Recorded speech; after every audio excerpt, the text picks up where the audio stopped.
Good evening dear students. तो chapter third जो आपका कंप्लीट हो गया था, चैप्टर फोर जो शुरू हुआ है उसमें कुछ क्वेश्चन आपने कल की क्लास में कंप्लीट किए होंगे। आज की क्लास में उससे आगे क्वेश्चन कंप्लीट करेंगे। यहाँ पे चैप्टर एक्सरसाइज 3.2 है, ये नहीं है आपका, चैप्टर 4 है। ठीक है, चैप्टर 4 का पार्ट भी कौन सा है, तो पार्ट आपका सेकंड है। ये चैप्टर 4 का पार्ट सेकंड है। ठीक है, तो यहाँ पे चैप्टर 3 में कुछ क्वेश्चन आपने कंप्लीट किए थे, जैसे कि आपने मैट्रिक्स को हल करना, यह आपने सीखा था। चैप्टर 4 में आपने सीखा था कि किसी भी सारणिक का मान हम किस प्रकार निकालते हैं, और कुछ क्वेश्चन आपने क्षेत्रफल वाले भी कंप्लीट किए थे। ठीक है, आपने प्रसार करना सीखा था सारणिक का, कि प्रसार कैसे किया जाता है। आपने ए इनवर्स निकालना सीखा था, इनवर्स कैसे निकाला जाता है, जो कि कल की क्लास में सब कुछ बताया गया था। ठीक है, तो आज की क्लास शुरू करते हैं। तो जितने भी लोग अभी देख रहे हैं क्लास को, सबसे पहले वीडियो को एक बार शेयर कर दें। ठीक है, चैनल को सब्सक्राइब नहीं किया है तो एक बार सब्सक्राइब जरूर करें चैनल को। कल जो आपने क्वेश्चन कंप्लीट किया था उसमें आपने त्रिभुज का क्षेत्रफल निकालना सीखा था। आज देखेंगे क्वेश्चन नंबर 11 से, और ये क्वेश्चन इंपोर्टेंट क्वेश्चन है, आपके एग्जाम में कई बार पूछा गया है। इसमें कहा है सारणिक का प्रयोग करके 1,2 और 3,6 को मिलाने वाली रेखा का समीकरण आपको ज्ञात करना है। तो अगर हम सारणिक का प्रयोग करेंगे तो सारणिक के प्रयोग के लिए कल आपको एक सूत्र बताया गया था, 1/2 x1 y1 1 x2 y2 1 x3 y3 और 1। ये सूत्र आपने कल देखा था। इसमें होता क्या है कि आपको 2 पॉइंट तो दिए रहते हैं, जैसे ये x1 है, ये y1 है, ये x2 है और ये y2 है। यहाँ पे इस क्वेश्चन में आपको x3 और y3 नहीं पता, तो उसके लिए हमें क्या करना पड़ेगा, तो हम यहाँ पे मान लेंगे कि माना कि लैंग्वेज में कैसे लिखेंगे,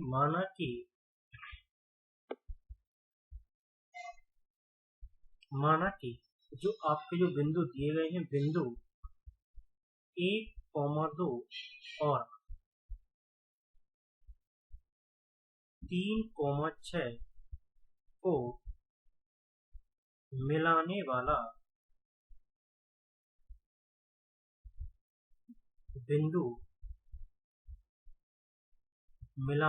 बिंदु x, y कैसा है, संरेख है। संरेख होने का मतलब ये होता है कि जैसे कि सपोज दैट मान के चलो हमने एक लाइन खींची और इस पॉइंट को नाम दिया हमने ए और इस पॉइंट को नाम दिया हमने बी। ठीक, यहाँ पे हम देखेंगे कि संरेख का मतलब हुआ कि ए पॉइंट को जो बिंदु है वो 1,2 है, बी पॉइंट को जो बिंदु है वो 3,6 है। तो यहाँ पे बीच में हम कोई बिंदु मान लेंगे, जिसे सी नाम दे सकते हो आप, और इसके पॉइंट हो जाएंगे x, y। ठीक है, तो यहाँ पे आपने देखा कि ये जो तीसरा पॉइंट है यही आपका x3 और y3 का मान है। बाकी आपको x1 y1 और x2 y2 सभी मान आपको पता है, तो इन मानों को हम उस सारणिक में रखेंगे जो आपने सूत्र अभी देखा था। तो एक बार मानों को रखेंगे, सूत्र लगाएंगे सबको कि 1/2, ठीक है, x1 का मान है x1, y1 1, x2, y2 1, x3, y3 और ये 1। अब यहाँ पे अगर ये बिंदु समरेख है तो इस त्रिभुज का जो क्षेत्रफल होगा काय के बराबर होगा, 0 के बराबर होगा। इसमें अगर वैल्यू पुट करेंगे तो कितना आएगा, 1/2, 1/2।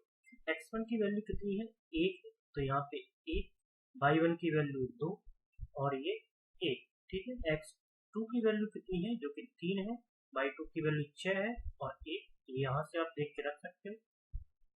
x3 की वैल्यू कितनी है, x, और y3 की वैल्यू y है और ये 1। बराबर क्या लेके चलना है आपको, 0 लेके चलना है। क्यों, क्योंकि कारण है बिंदु कैसे समरेख है। अब यदि इसका आप प्रसार करते हो, सारणिक को यदि आप सॉल्व करते हो तो कितना निकल के आएगा, तो देखें जरा, 1/2। ठीक है, सबसे पहले लिया जाएगा 1। ठीक है, तो इसके साथ कौन कौन सी लाइनें आपकी ढक जाएंगी, एक तो ये लाइन आपकी ढक जाएगी और एक ये लाइन, मतलब 6 का 1 से गुणा होगा 6, माइनस बाई का 100 होगा तो बाई। बीच वाला लेते समय हमेशा माइनस आता है, और बीच वाले के साथ कौन सी लाइन ढक जाएगी, एक तो ये लाइन ढक जाएगी और एक ये लाइन ढक जाएगी। ठीक है, अब जो बचा है उनका मल्टीप्लाई करेंगे तो 3 1 का 1 से 3 और x का 1 से x। लास्ट वाला जो अवयव बचा है वो अवयव क्या है, लास्ट वाला अवयव देखेंगे जरा। लास्ट वाला जो अवयव है वो आपका है 1। ठीक है, तो लास्ट वाला जो अवयव है वो 1 है। उसके साथ देखेंगे कौन कौन सी लाइनें आपकी ढक जाएंगी। तो एक तो ये लाइन ढक जाएगी आपकी, और एक ये 3 का 22 से होगा तो 3y आ जाएगा, 6 का x से होगा तो 6x हो जाएगा, और बराबर में क्या है आपका g। ठीक है, तो यहाँ इसको अगर सॉल्व करोगे तो 1/2, 1 का गुणा करोगे तो 6 माइनस के 22, 2 का अंदर गुणा करेंगे तो कितना आएगा, माइनस का 6 और प्लस का हो जाएगा आपका 2x। 1 का अंदर गुणा करोगे तो 3y और माइनस का 6x, और बराबर में क्या है भाई आपका 0 लिखा है। अब यहाँ इसको यदि आप सॉल्व करोगे तो कितना आ जाएगा, ये देखो ये 6 से तो 6 कट ही हो जाएगा, माइनस का प्लस का, तो 1/2। यहाँ पे अगर आप देखोगे तो x और x, ये आपका कितना बचेगा, माइनस का 4x, और ये कितना बचेगा आपका प्लस का 2y। ठीक है, बराबर क्या है, बराबर है 0। अब यहाँ से अगर आप देखोगे तो इन दोनों में से आप दो तो कॉमन ले सकते हो बाहर, तो 1/2, 2 अगर आप कॉमन ले लोगे तो इनटू में 2, तो यहाँ से क्या बचेगा, माइनस का 2x बचेगा और प्लस का क्या बचेगा, y बचेगा, बराबर में क्या है भाई 0। अब ये 2 से 2 कट जाएगा, ये तो क्या आंसर आ जाएगा, y माइनस 2x बराबर 0। ये आपके क्वेश्चन का क्या है भाई आंसर। ठीक है, सिंपल क्वेश्चन है, कोई ज़्यादा कठिन नहीं है कि नहीं। बस आपको एक पॉइंट मानना है, जो कि आपको कौन सा पॉइंट मानना है, x और y। और उस x और y के जो पॉइंट हम मानेंगे उनकी वैल्यू को हम कौन सा मान लेंगे, उनकी वैल्यू को हम मानेंगे कौन सा, x3 और y3 की वैल्यू हम मानेंगे। ठीक है, उसके बाद आपको करना क्या है, बस वैल्यू पुट करना है और साथ ही साथ आपको उसमें मान रख देना है। ठीक है, तो ये क्वेश्चन एग्जाम में कई बार पूछा जाता है और बहुत ही सिंपल क्वेश्चन है। ठीक है, इतना ज़्यादा कठिन नहीं है। अब यहाँ अगर आप देखते हो ना, जैसे कि क्वेश्चन नंबर आपका जो 12वां है, क्वेश्चन नंबर 12वें में क्या कहा गया है कि जो आपको सारणिक दिया गया है उसके सभी अवयवों के उपसारणिक और सैखंड ज्ञात करना है। अब हमें पता होना चाहिए कि हम उपसारणिक कैसे निकालते हैं और सैखंडक को कैसे ज्ञात किया जाता है। तो उपसारणिक और सैखंडक निकालने का तरीका बिल्कुल सिंपल है। तो देखें जरा कैसे निकालेंगे उपसारणिक और सैखंडक। तो यहाँ पे अगर आप उपसारणिक, इस वाले क्वेश्चन नंबर 12 का अगर आप उपसारणिक निकालते हो, देखिए क्वेश्चन नंबर 12 जो है वो आपको दिया गया है 1 माइनस का 2 4 और 3। ठीक है, इसका आपको उपसारणिक निकालना है। तो देखिए जरा कैसे निकालेंगे इसका उपसारणिक।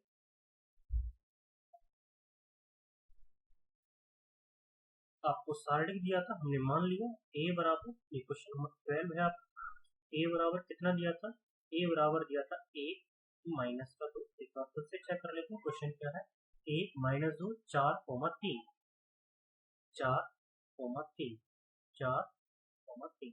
अब यहाँ आपको दो चीज निकालनी है। नंबर एक, पहला पॉइंट क्या पूछा गया आपसे, उपसारणिक। क्या निकालना है आपको, उपसारणिक निकालना है। ठीक है, और दूसरा पॉइंट आपसे क्या पूछा गया है कि आपको सैखंडक भी निकालना है, सैखंडक भी आपको ज्ञात करना है। तो ये दो पॉइंट आपको ज्ञात करने हैं। तो देखेंगे जरा कि उपसारणिक और सैखंडक कैसे निकाले जाते हैं। तो सबसे पहले उपसारणिक के लिए, अच्छा हमने आपको एक तरीका भी बताया था कि ये जो सारणिक ये लिखा है ना, ये किस प्रकार से लिखा है। तो यहाँ देखें A11 A12 A21 और A22, ये 2x2 की सारणिक है। ठीक है, इसकी कोटि कितनी है, 2x2 की, मतलब दो पंक्ति है और दो ही क्या है स्तंभ है। जरा यहाँ पे देखेंगे कि अगर मैं इसका उपसारणिक निकालता हूँ, क्या निकाल रहा हूँ, उपसारणिक। तो देखो उपसारणिक बड़े ध्यान से देखें कैसे निकाली जाती है बहुत सिंपल। अगर एक बार समझ में आ जाएगा तो सारे क्वेश्चन आप उपसारणिक के कर सकते हैं। तो उपसारणिक को पहली बार तो लिखा जाता है m से। ठीक है, अब यहाँ पे जैसे अपन A11 लिखते थे ना, वैसे यहाँ पे वैल्यू आएंगी M11 बराबर M11 की जो वैल्यू आएगी वो कैसे निकल के आएगी, यहाँ देखें जरा। अब 11 वाला जो अवयव है वो है हमारा एक।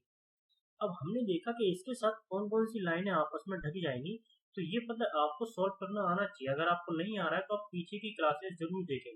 तो इसके साथ एक आपकी ये लाइन ढक जाएगी और एक आपकी ये लाइन ढक जाएगी, मतलब कितना बचा, केवल 3 बचा।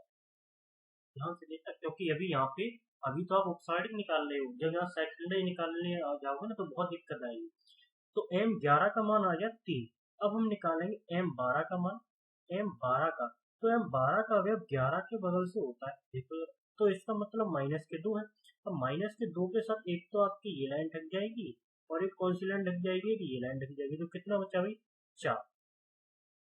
ये 2/2 की है, इसलिए आपको बहुत सिंपल लगेगी। अभी जब 3/3 की आएगी तो बहुत ज्यादा उसमें कंफ्यूजन हो जाता है। उसके बाद यदि आप देखोगे ना, तो इसमें अगर आप आगे देखते हो कि M21 का मान, M21, तो M21 का जो मान हम निकालेंगे तो M21 का जो अवयव होगा वो देखो 11 के नीचे होता है। तो इसका मतलब M21 का अवयव 4 है, और 4 के साथ एक तो ये लाइन ढक जाएगी आपकी ये वाली, और एक ये लाइन आपकी ढक जाएगी। कितना बचा, -2। एक अवयव और बचा है जो कि M22 है। M22 का अवयव कौन सा है, तो M22 का अवयव डियर 3 है। कितना है, 3 के साथ कौन कौन सी लाइन ढक जाएगी, एक तो ये लाइन ढक जाएगी आपकी और एक ये लाइन ढक जाएगी। ठीक है, जो लाइनें जुड़ी होती है वही ढकेगी। तो जो बचा है ना, तो M22 का जो आंसर आएगा वो कितना आएगा, 1 आएगा। तो ये तो हो गया अभी उपसार्ड। क्या हो गया ये हमारा उपसार्ड। अब आपको क्या निकालना है, इसका सेकंड। तो पहला पॉइंट आपका हो चुका है क्लियर। दूसरे पॉइंट में देखते हैं, तो दूसरे पॉइंट में आपको जो निकालना है वो आपको क्या निकालना है, सेकंड निकालना है। देखो तरीका यही है, अगर आप उपसार्ड निकालना सीख गए ना तो सेकंड बड़ी आसानी से निकाल सकते हैं। अब देखो सेकंड हम कैसे निकालेंगे, तो यहाँ पे सेकंड को कैसे लिखा जाता है, A11, उपसार्ड को M से और सेकंड को A से। अब हमने देखा कि A11 जो है, A11 जो है उसका मान कितना आएगा, तो उसका मान तो वही आएगा जो M11 का आएगा। तो सॉल्व करने का तरीका तो वही है। तो A11 का जो मान आया है वो आया है 3। लेकिन ध्यान रहे, यहाँ शेखंडज में आपको एक चीज बहुत ध्यान रखनी है। दूसरे पॉइंट में हम क्या निकालने जा रहे हैं, शेखंड निकालने जा रहे हैं। ठीक है, एक चीज बहुत ध्यान रखनी है कि यहाँ पे जो आप 11 की वैल्यू निकाल रहे हो, इनको ऐड करने से, जैसे 1 + 1 हमने देखा 2, तो ये कैसी संख्या है, ये हमारी सम संख्या है। अगर ये संख्या सम है तो यहाँ पे जो चिन्ह है वही रहेगा, जो साइन है वही रहेगा। जैसे अभी प्लस है तो प्लस ही रहेगा। ठीक है, मैं आपको 12 की वैल्यू निकाल के बताता हूँ, A12। तो A12 की वैल्यू वही आएगी जो M12 की है। तो इसका मतलब 4, लेकिन 1 + 2 हमने देखा ये 3 है, तो ये विषम है। कैसी है ये, विषम है। अगर विषम है तो चिन्ह हमेशा पलट जाएगा। अगर ये प्लस का आया है तो ये काय का हो जाएगा, माइनस का। बस ये पॉइंट आपको ध्यान रखना। ठीक है, ये छोटा सा पॉइंट आपको ध्यान रखना है, जो कि अगर आप गलती करते हो तो आपका नंबर कट जाएगा। छोटी सी गलती है ये। उसके बाद अगर आप देखोगे A21 की वैल्यू अगर आप निकालोगे तो A21 की वैल्यू वही आएगी जो M21 की आएगी। इसका मतलब -2। लेकिन हमने देखा 2 + 1 ये होता है 3, जो कि कैसा है, विषम है। अगर विषम है तो यह चिन्ह पलट जाएगा, माइनस आया था क्या हो जाएगा, प्लस हो जाएगा। उसके बाद देखेंगे A22 की वैल्यू। A22 की वैल्यू कितनी आएगी, तो A22 की वैल्यू वही आएगी जो M22 की आई है। तो एक, अब यहाँ चिन्ह देखो, तो 2 + 2 यहाँ 4 आया है, मतलब कैसी संख्या आई है, सम संख्या आई है। इसका मतलब ये एक जो है वो प्लस का ही रहेगा। तो आपने देखा किस प्रकार उपसार्ड और सेकंडरी निकाले जाते हैं। अब इसमें अगर आपको कोई दिक्कत हो तो कमेंट बॉक्स में जरूर बताएं। ठीक है, वैसे कोई दिक्कत तो होगी नहीं इसमें, क्योंकि सिंपल से क्वेश्चन है। आगे देखते हैं अगला क्वेश्चन, ये 12वां क्वेश्चन था आपका। अगला क्वेश्चन देखते हैं, अगले क्वेश्चन में क्या कहा गया है, 13वां क्वेश्चन। डियर 13वें क्वेश्चन में आपसे क्या कहा गया है कि आपको ये जो सारणी दी गई है, ये सारणी आपको 3/3 की दी गई है। कितने की दी गई है भाई, 3/3 की। और इसमें आपसे क्या पूछा जा रहा है, इसमें आपसे ये पूछा जा रहा है कि आप A11 A31 इन सब के मान निकाल के आपस में जोड़ दीजिएगा। ठीक है, तो ये तो आप कर ही सकते हो। क्वेश्चन नंबर देखेंगे इसमें आप कौन सा, क्वेश्चन नंबर 14 भी अब आप कर लोगे, उपसारणिक और सेकंड निकालना है। क्वेश्चन नंबर 15 भी हो जाएगा, सेकंड ज्ञात कर रहे हैं। ये सब आपको कंप्लीट करना है, ठीक है। क्योंकि 2x2 का हमने एक बता दिया, देखो जब तक आप खुद से ट्राई नहीं करोगे तब तक नहीं आ पाएंगे क्वेश्चन। मैं आपको क्वेश्चन बताता हूँ कौन सा, क्वेश्चन नंबर 16। ये क्वेश्चन आपका इंपोर्टेंट क्वेश्चन है, देखेंगे। क्वेश्चन नंबर 16 में आपसे क्या कहा गया है। क्वेश्चन नंबर 16 में अगर आप देखोगे तो ये आपका क्वेश्चन नंबर 16 है। इसमें आपको क्या क्या ज्ञात करना है। आपको ए तो दिया ही गया है, आपको एडजॉइंट ए निकालना है, ए का मापांक निकालना है, और आई, इसका मतलब आई का मतलब इकाई अवयव होता है, और आपको ए इनवर्स भी निकालना है। तो सबसे पहले हम देखेंगे कि ए तो दिया गया, एडजॉइंट ए कैसे निकालेंगे। तो एडजॉइंट ए के लिए सबसे पहले आपको निकालना पड़ेगा A11। तरीका वही है। तरीका क्या है कि A11 के लिए अगर आप देखोगे तो A11 वाला अवयव जो है, यहाँ पे अगर आप देखोगे 1 3 3 1 4 3 और 1 3 4, A11 वाला अवयव ये है, तो इसके साथ ये लाइन एक ढक जाएगी और एक ये लाइन ढक जाएगी। तो क्या बचेगा, 16 माइनस के 9, 16 माइनस के 9। यहाँ पे अगर आप देखोगे ना तो आपको केवल और केवल उस प्रसार करना आना चाहिए, बाकी मैट्रिक्स में कुछ है नहीं। अगर आप 16 में से 9 घटाते हो तो आपका 7 बचेगा, ठीक है। उसके बाद हम देखेंगे कि A12 का मान कितना आएगा। A12 का मान अगर आप निकालोगे तो A12 का जो मान है वो ये वाला अवयव है, A12 का बीच वाला अवयव है। इसके साथ आपका ये लाइन बंद हो जाएगी, तो 4 माइनस 3, ठीक है। तो ये कितना आएगा, 1 आएगा। A13 का अवयव कितना आएगा, A13 का अगर आप निकालोगे तो A13 आपका आने वाला है कितना, यहाँ पे इसको बंद कर दोगे और ये भी आपका बंद हो जाएगा। इसका मतलब 3 माइनस का 4, ठीक है। 3 माइनस 4, ये कितना आएगा आपका, माइनस का 1 आएगा। अब यहाँ पे अगर देखोगे ना तो 2 और 1 3 विषम है, तो ये वही माइनस का होगा, ठीक है। ऐसे अब आपको A21 निकालना है। A21 का अगर आप देखोगे, A21 का वैल्यू कितना आएगा, A21 वाला ये अवयव है, इसके साथ ये लाइन बंद हो जाएगी और ये लाइन ढक जाएगी। इसका मतलब 21 आएगा 12 माइनस 9। 12 में से अगर आप 9 घटाते हो तो आपका 3 बचेगा, ठीक। 12 माइनस 9 करोगे तो वो आपका 3 बचेगा, लेकिन यहाँ पे माइनस का 3 आएगा। कारण ये है 2 और 1 3 विषम है, और विषम है तो ये चिन्ह आपके बदल जाते हैं। उसके बाद अगर आप A22 का मान निकालते हो, यहाँ देखिए A22 का निकालना है, 23 का निकालना है, फिर A31 का निकालना है, 32 का निकालना है, और A33 का निकालना है। 22 का मान निकालेंगे तो 22 के साथ ये लाइन तो आपकी ढकी रहेगी, ठीक है, क्योंकि 22 वाला अगर बीच का है, और ये लाइन भी आपकी बंद हो जाएगी। तो 4 माइनस 3, तो 4 माइनस 3, तो ये आपका आ जाएगा 1। अब ये प्लस का ही रहेगा, कारण ये है 2 और 2, क्योंकि 4 होते हैं सम संख्या है। ऐसे ही अगर आपको 23 का मान निकालना है तो बीच वाली लाइन तो आपकी बंद ही रहेगी, लास्ट वाली लाइन और बंद हो जाएगी। तो 3 माइनस 3, तो 23 आपका कितना आएगा, 0 आएगा। 3 माइनस 3 कितना आ जाएगा, 0 आ जाएगा। ऐसे अब आपको A31 निकालना है। 31 आप कैसे निकालोगे, तो 31 के लिए हम देखेंगे ये लाइन बंद होगी आपकी, और एक लास्ट वाली लाइन ये बंद हो जाएगी, ठीक है। तो इसके लिए कितना आएगा, 9 माइनस 12। 31 में आएगा 9 माइनस 12। अब यहाँ अगर आप देखोगे ना तो आपका माइनस का 3 बचेगा। अब वो माइनस का ही रहेगा, कारण ये 3 और 1 4 सम संख्या है। उसके बाद अगर आप देखोगे तो आपको मान निकालना है A32 का, तो बीच वाली लाइन आपकी लग जाएगी। 32 के लिए 3 माइनस के 3, 32 जो है वो आपका आएगा 3 माइनस 3, इसका मतलब 0। 33 जो है तो 33 आपका लास्ट वाले में जाएगा, 33 ये वाला होता है लास्ट वाला, तो 4 माइनस 3, तो ये आएगा आपका 4 माइनस 3, जो कि आपका 1 रहेगा प्लस का। अब यहाँ पे एक बार देखो ना, चिन्ह 1 और 1 2, तो ये सम है, ये इससे प्लस का ही रहेगा। 2 और 1 3, ये प्लस का आया था, माइनस का हो जाएगा। 3 और 1 4, ये जो आया है वही रहेगा। 2 और 1 3, ये प्लस का आता लेकिन काय का हो जाएगा, माइनस का हो जाएगा, ठीक है। इस प्रकार से आप क्रॉस चेक भी कर सकते हैं। तो आपको निकालना है एडजॉइंट ए। एडजॉइंट ए लिखने का तरीका क्या होता है, 11, उसके नीचे 12, फिर उसके नीचे 13, 21, ठीक है, 22 और 23। फिर उसके बाद आपको कौन सा लिखना है, लास्ट वाला फिर आपको लिखना है 31 32 और 33। 31 32 और 33, ये एडजॉइंट ए का होता है सूत्र।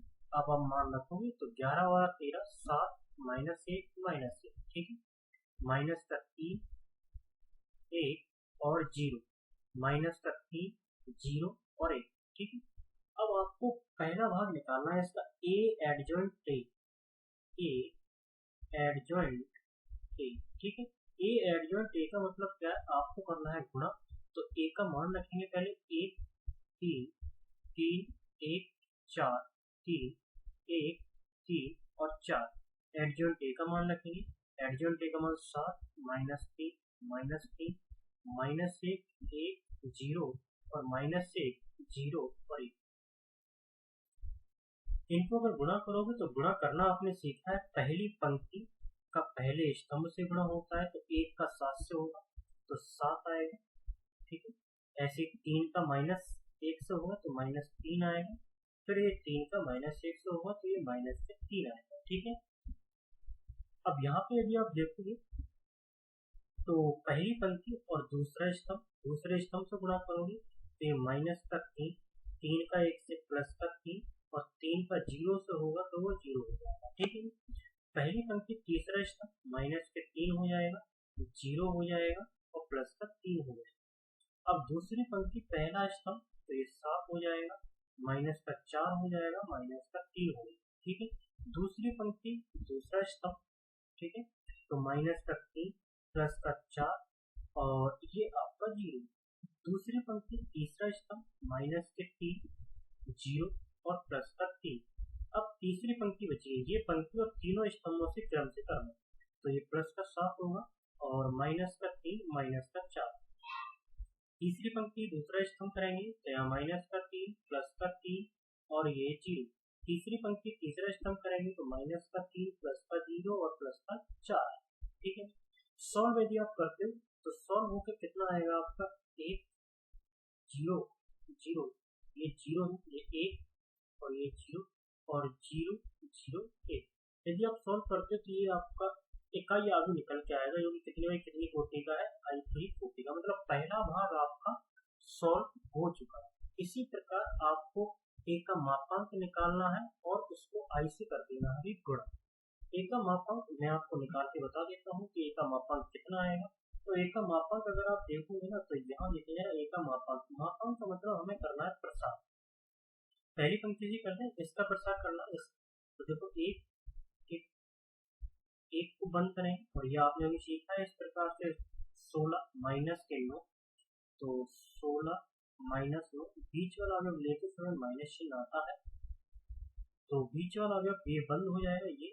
ठीक है, तो कितना आएगा 4 माइनस के 3, तो 4 माइनस के 3, लास्ट वाला अगर बचा है जो कि प्लस का लिया जाएगा 3, मतलब लास्ट वाला जो होता है चिन्ह वही लिया जाता है। ठीक है, तो यहाँ पे अगर देखोगे लास्ट वाले लिए 3 माइनस 4, 3 माइनस के 4, अगर इनको आप सोल्व करते हो तो कितना आएगा, ये आपका 7 बचेगा। ठीक है, और ये आपका जो है 1 बचेगा तो माइनस का 3 हो जाएगा, ये माइनस का 1 बचेगा तो माइनस का 3 हो जाएगा। 7 माइनस 6 कितना आएगा, 1 आएगा। तो ये ए का मापांक है। अब यदि आप दूसरे भाग को निकालते हैं, दूसरे भाग आपसे क्या पूछा गया था, ए का मापांक और आई, आई का मान आपको पता होना चाहिए। तो ए का मापांक और आई अगर आप निकालते हो तो ए का मापांक है कितना हमारा 1। ठीक है, और आई का मान होता है 1 0 0 0 1 0 और 0 0 1। तो हमने यहाँ पे देखा कि इसका भी मान कितना आएगा, तो इसका भी मान यही आएगा, इकाई आएगी 1 0 0 0 1 0 और 0 0 1। ठीक है, तो ये दो भाग हमने सॉल्व कर दिए। अब बचा है इसका कौन सा भाग, तीसरा भाग। तीसरे भाग में क्या निकालना है, तो तीसरे भाग में आपको निकालना है ए इनवर्स। ये तीसरा भाग है, थर्ड भाग है इसी सवाल का। तो तीसरे भाग में इनवर्स निकालना है, सूत्र होता है 1 बटे ए का मापांक और एडजॉइंट ए, ये होता है इसका सूत्र। 1 बटे ए का मापांक तो 1 बटे 1, तो मापांक आपका 1 है, एडजॉइंट ए का मान आप यदि निकालोगे तो एडजॉइंट ए आपका ये रहा, एडजॉइंट ए, एडजॉइंट ए आपका कितना है, कुछ इस प्रकार आया था एडजॉइंट ए। ठीक है, ये आप यदि निकालोगे तो यहाँ पे इसको रखना है, कितना भी एडजॉइंट ए का मान 7 माइनस 3 माइनस 3। ठीक, एडजॉइंट ए का मान है 7 माइनस 3 माइनस 3। ठीक है, माइनस 1 1 0 माइनस 1 1 0 और लास्ट वाला है -1, ठीक है, 0 और 1, ठीक है, 0 और 1। तो इस प्रकार से क्वेश्चन आपका हो जाता है कंप्लीट, एक का तो कोई मतलब ही नहीं है, ठीक है, -1 1 0 -1 0 और 1। मतलब आपसे इस क्वेश्चन में 3 बातें पूछी गई थी जो कि आपने कंप्लीट कर ली है। पहली बात क्या थी इस क्वेश्चन में कि आपको क्या निकालना था, जरा देखेंगे। इस क्वेश्चन में आपको ए एडजॉइंट ए का मान ए के मापांक आई के बराबर होना चाहिए। तो हमने देखा ए एडजॉइंट ए का मान ये आया था हमारा, ठीक है, ये था। ये कितना आया है 1 0 0 0 1 0 0 0 1, ये हमारे, ये देखो इसके बराबर है कि नहीं, इस वाले के बराबर है, इसका ही मान यही आया है। और लास्ट वाला जो पॉइंट पूछा गया था वो ए इनवर्स था, तो उसका मान भी आपने निकाल दिया है, ठीक है। तो यहाँ पे हमने देखा कि हमें पता चला क्या है कि ए एडजॉइंट ए आपको लिखना होगा, अतः ए एडजॉइंट ए का मान काय के बराबर है ए का मापांक पर आई के, ठीक है। ये आपका क्या हो चुका है, प्रूफ हो चुका है, ठीक है, इतनी सिद्धा। तो ये था आपका क्वेश्चन, इंपोर्टेंट क्वेश्चन था, पेपर में आने लायक क्वेश्चन है। ये क्वेश्चन नंबर आपका 16 था। कौन सा था ये क्वेश्चन नंबर, ये था आपका क्वेश्चन नंबर 16, ठीक। अभी एक्सरसाइज में कुछ ही क्वेश्चन रह गए हैं, तो जितने भी हमने नहीं कराए हैं वो आपको घर से कंप्लीट करके जरूर लाना है, ठीक है। देखो अगर आप नहीं करोगे, जब तक आप नहीं करोगे तब तक आपको नहीं आने वाला।